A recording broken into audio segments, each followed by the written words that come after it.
sign that many were looking for, but neglected to realize it. Through his preaching by words and deeds, he showed the human family that he was in fact the sign that they were waiting for.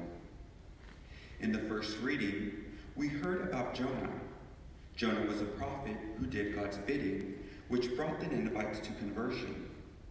In the gospel, we are reminded of King Solomon, who was given wisdom by God that allowed him to draw others to God. But unlike these two key figures, Jesus did not only come to preach about God's wisdom, but being wisdom embodied, we see wisdom in action. In Jesus, there is something much greater than Jonah and Solomon. What did Jesus preach? He preached that the kingdom of heaven was made present in creation by his very presence. He called everyone to conversion and repentance. He encouraged everyone to pray and taught those he encountered how to pray.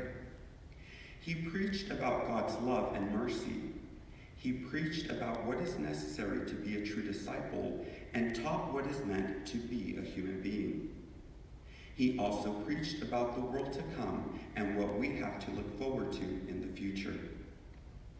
What are the actions of Christ that manifested that he was the sign from God? He healed those that were sick and restored them to the fullness of life. He raised the dead. He tended to those who were poor. He went out to the peripheries, to those who were marginalized by society, and he forgave people for their sins, which freed them.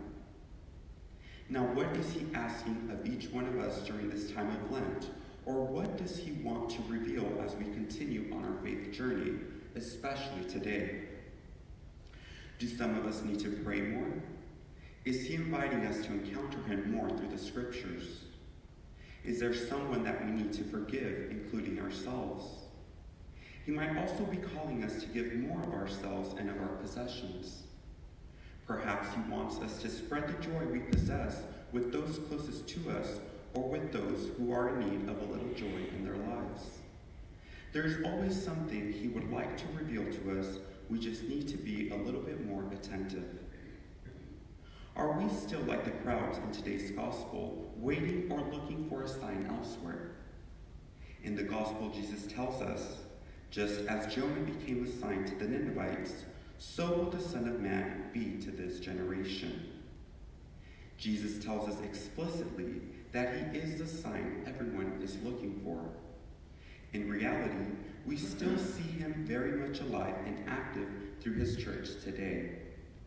Therefore, let us embrace what he has preached and taught us and share it with the rest of the world.